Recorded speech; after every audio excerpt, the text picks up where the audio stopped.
వస్తుందంటే చాలు దేశం మొత్తంలో సంబరాలు అంబరాన్ని అంటుతాయి. అందులో ముఖ్యంగా హైదరాబాద్లో వినాయక చవితి అంటే ఫస్ట్ గుర్తొచ్చేది ఖైరతాబాద్ గణేష్. ఈసారి ఎట్లుంటాడు, ఒకవేళ ఉంటే ఏ అవతారంలో ఉంటాడు, ఎన్ని అడుగులతో ఉంటాడు? ఎందుకంటే మనం ముందు నుంచి తెలుసు ఖైరతాబాద్ అంటేనే బడా గణేష్ అని చెప్పేసి అందరం మాట్లాడుకుంటాం. అయితే బడా గణేష్ విషయానికి వస్తే ఇప్పుడు ఫినిషింగ్ పూర్తి చేసుకొని కలర్లు స్టార్ట్ చేశారు అని చెప్పుకోవాలి. అయితే ముఖ్యంగా ఈసారి శ్రీ విశ్వశాంతి మహాశక్తి గణపతిగా ఈ భక్తులకు దర్శనమిస్తున్నట్టు తెలుస్తుంది. అంటే శ్రీ విశ్వశాంతి మహాశక్తి గణపతి అని అంటే ఈసారి ఆపరేషన్ సింధూర్ ని నేపథ్యంలో ఆ ఆపరేషన్ కి సంబంధించి ప్రపంచమంతా శాంతి కలిగించాలి అని చెప్పేసి ఇలా తీసుకొచ్చామని చెప్పేసి మనకు నిర్వాహకులు చెప్తున్నారు. ముఖ్యంగా ఈసారి అంటే దాదాపు ఇది 71 సంవత్సరం పూర్తి చేసుకున్నారు ఇక్కడ వినాయకుడు. అయితే ఇప్పుడు 69 అడుగుల ఎత్తుతోని 28 అడుగుల వెడల్పుతో శాంతి మూర్తిగా బ్రహ్మ విష్ణు మహేశ్వరుల త్రిశక్తి సమేతుడిగా రూపుదిద్దుకుంటున్నాడు. గణపయ్యకు ఇరువైపులా ఉండేలా పూరి జగన్నాథుడు, సుభద్ర, బలరాముడు సహా లక్ష్మీ సమేత హయగ్రీవ స్వామి, అలాగే ఖైరతాబాద్ గ్రామ దేవతగా పిలువబడే గజ్జలమ్మ అమ్మవారిని తీర్చిదిద్దుతున్నారు. మనం చూసుకుంటున్నట్టయితే ఇప్పుడు కలరింగ్ జరుగుతుంది. అంటే దాదాపు ఈ 27వ తారీఖు మనకు వినాయక చవితి ఉంది. అన్ని అంగు ఆర్భటాలతో ఇక్కడ ఖైరతాబాద్ వినాయకుడు రెడీగా ఉన్నాడనే చెప్పాలి. అయితే దాదాపు 3 రోజుల ముందు మనకు దర్శనమిస్తాడు విత్ కలర్స్ తో. అలాగే ఇక్కడ నిర్వాహకులు కూడా వాళ్ళు ఏమేం చేయాలో అవన్నీ చేయడానికి సిద్ధంగా ఉన్నట్టయితే తెలుస్తుంది. మరి ఇప్పుడు దీని నిర్వాహకులైన రాజన్ ఉన్నారు. అన్న నమస్తే. నమస్తే అమ్మా, ఎట్లున్నారు? బాగున్నామ్మా. ఇప్పుడు ఫినిషింగ్ అయితే కంప్లీట్ అయింది. ఈసారి ఏ అవతారంలో ఉండబోతున్నారు గణేష్? మనము ఈ సంవత్సరం మన ఖైరతాబాద్ వినాయకుడు విశ్వశాంతి మహాశక్తి వినాయకునిగా దర్శనమైపోతా ఉన్నాడు. మనం ఆపరేషన్ సింధూర్ తర్వాత మన భారతదేశ ప్రజలు కాదు యావత్ ప్రపంచం కూడా శాంతియుతంగా ఉండాలని ఈ థీమ్ అనేది తీసుకోవడం జరిగిందనమాట. మరి ఒకవైపు వాసవి కన్యక పరమేశ్వర అమ్మవారు, మరొక వైపు గజ్జలమ్మవారు, అదేవిధంగా శ్రీలక్ష్మి సమేత హయగ్రీవ స్వామి, మరి పురిలో వెలిసినటువంటి జగన్నాథ స్వామి వాళ్ళ థీమ్ అనేది ఈ సంవత్సరం మనం తీసుకున్నాము. మరి తమిళనాడు, ఒరిస్సా, ఆంధ్రప్రదేశ్, తెలంగాణ, అదేవిధంగా ఇట్లా 4 రాష్ట్రాల 5 రాష్ట్రాల కళాకారులు వచ్చి వినాయకుడు రెడీ చేయడం జరిగింది. ఇప్పుడు మాత్రం పెయింటర్లు మన కాకినాడ గొల్లపాలెం అనే విలేజ్ నుంచి సత్య ఆర్ట్స్ వాళ్ళు, భీమేష్ వాళ్ళు దాదాపు 20 మంది పెయింట్ వేస్తూ ఉన్నారు. మనకు ఒక 1 వీక్లో అవుట్లైన్ రావాలన్నమాట. మొత్తం ఈకో ఫ్రెండ్లీ వినాయకుడు. మనకేంటంటే వరి గడ్డి, వరి పొట్టు, జూట్ బ్యాగ్, రా మెటీరియల్, ఉష్క, వైట్ క్లాత్ ఇవన్నిటితో మన వినాయకుడిని సుందరంగా తయారు చేయడం జరిగింది. శిల్పి రాజేందర్ గారు, ఆయన అండర్లో మూర్తి గారు, ఒరిస్సా జోగారావు గారు, అదేవిధంగా గణేశోత్సవ కమిటీ అధ్యక్షుడు దానం నాగేందర్ గారు, వారితో పాటు శిల్పి రాజేందర్ గారు, సందీప్ రాజు గారు, బస్తీ పెద్దలందరి సహకారంతో ఈ ఉత్సవాలు అనేది ఘనంగా జరుగుతూ ఉన్నాయన్నమాట. ప్రభుత్వ పరంగా గౌరవ ముఖ్యమంత్రి రేవంత్ రెడ్డి గారు, అదేవిధంగా ఇతర మినిస్టర్స్ కావచ్చు, మన మేయర్ గద్వాల విజయలక్ష్మి గారు, ప్రభుత్వం సంబంధించిన అన్ని డిపార్ట్మెంట్ వాళ్ళు మనకు సహకరించడం జరుగుతూ ఉందన్నమాట. అంటే ఈసారి ఏర్పాట్లు ఎట్లా ఉండబోతున్నాయి అంటారు? ఇప్పుడు ముఖ్యంగా మనం ప్రతిసారి ఏర్పాట్ల గురించి మనకు ఎప్పుడు ఒక ఆలోచన ఉంటుంది ఎట్లుండబోతుంది. ఎందుకంటే మనకు చిన్న చిన్న గల్లీలు, ట్రాఫిక్ సమస్య ఉంటుంది, ఎవరికన్నా ఏమన్నా మెడికల్ ఎమర్జెన్సీ వస్తే మళ్ళీ అదొక బాధ. ఈసారి ఎట్లుండబోతున్నాయి అంటారు? చూడండి, మనం దాదాపు ఒక 50 కెమెరాస్ దాకా పెడతా ఉన్నాము. మనం 32, ప్రభుత్వ రంగం 30 కెమెరాస్ పైన పెడతా జరుగుతుంది అనమాట.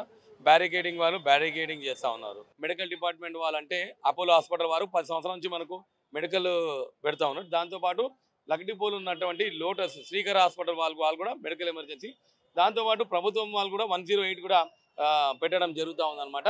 ఇట్లా మెడికల్ ఫస్ట్ ఎయిడ్ కూడా సెంటర్ పెట్టడం జరుగుతుంది. వినాయకుని ముందే గవర్నమెంట్ హాస్పిటల్ వాళ్ళకి సంబంధించి డాక్టర్స్ కూడా ఉంటారు. ఇట్లా ప్రభుత్వం సంబంధించి అన్ని డిపార్ట్మెంట్ వాళ్ళు సహకరించడం వల్ల వచ్చే భక్తులు ఎటువంటి ఇబ్బంది లేకుండా భగవంతుని దర్శించుకొని వెళ్ళడం జరుగుతూ ఉందన్నమాట. అంటే ఇప్పుడు ట్రాఫిక్ సంబంధించి ఇప్పుడు ఇంకెవరైనా వాలంటీర్స్ వస్తున్నారా, లేకపోతే ఓన్లీ గవర్నమెంట్ నుంచి ట్రాఫిక్ పోలీసులేనా? చూడండి, ప్రభుత్వ పరంగా మనకు పోలీస్ సిబ్బంది వాళ్ళందరూ ఉంటారు. వారితో పాటు ప్రైవేట్ సెక్యూరిటీ పెడతాము. ఎన్సీసీ, ఎన్ఎస్ఎస్ విద్యార్థులు ఉంటారు. దాంతోపాటు బస్తీలో ఉన్నటువంటి మన ప్రజలు, వాలంటీర్గా యువకులు అందరూ వచ్చి ముందొచ్చి నిల్చుంటారు.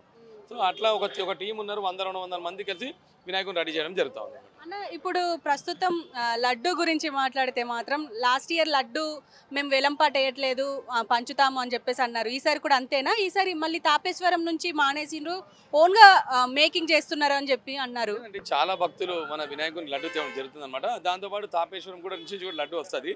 ఆయన సింపుల్గా ఇస్తారు, మనం చేతిలో పెట్టితేనే ఆయన ఇస్తా అని చెప్పారు. మనం వినాయకుని పాదాలు పెట్టడం, చేతిలో పెడితే లడ్డు చాలామంది లడ్డు ఆశించే వారి సంఖ్య ఎక్కువైంది కాబట్టి మనం పెట్టట్లేదు అనమాట. చాలామంది లడ్డూలు వస్తారు, దాని తర్వాత 2 రోజులు 3 రోజులకు అది భక్తులకు తిరిగి మనం పంచడం జరుగుతూ ఉందన్నమాట. అంటే ముఖ్యంగా ఇప్పుడు ఆపరేషన్ సింధూర్ నేపథ్యంలోనే మేము ఇప్పుడు ఈ వినాయకుడిని రెడీ చేస్తున్నాం అని అన్నారు. ఈసారి 69 ఇక మొత్తానికి ఇక సంవత్సరం తగ్గుతుంది అంటారా? ఇంకా లేదండి, ఒక మన వినాయకునికి ఒక స్టెబుల్ హైట్ ఉంటుంది. ఎందుకంటే 1954లో మొదలుపెట్టిన వినాయకుడు మనం 2014కి మనం 60 సంవత్సరాలు సెలబ్రేట్ చేశాం. సెలబ్రేట్ చేసినప్పుడు మనం ఏం చేశామంటే వినాయకుని ఎత్తు తగ్గిస్తామని చెప్పాం. కానీ భక్తులందరూ అన్నారు లేదు వద్దు తగ్గించొద్దు అని. ఎందుకంటే ఎత్తు పెంచినప్పుడు మన వినాయకుని వెడల్పు కూడా పెంచాలి. మనకు ఉన్న అవకాశం లేదు, రోడ్డు ఉన్న అవకాశం లేదు. కానీ 2024 ఏంటంటే మనం 70 సంవత్సరాలు కంప్లీట్ చేశాం కాబట్టి శివపార్వతుల కళ్యాణం చేసాం, శ్రీనివాస కళ్యాణం. ఎందుకంటే మనం దేవుళ్ళలో ముఖ్యంగా వాళ్ళు కాబట్టి వాళ్ళ కళ్యాణం చేశాము. మనం బాలరాముని ఏర్పాటు చేశాము.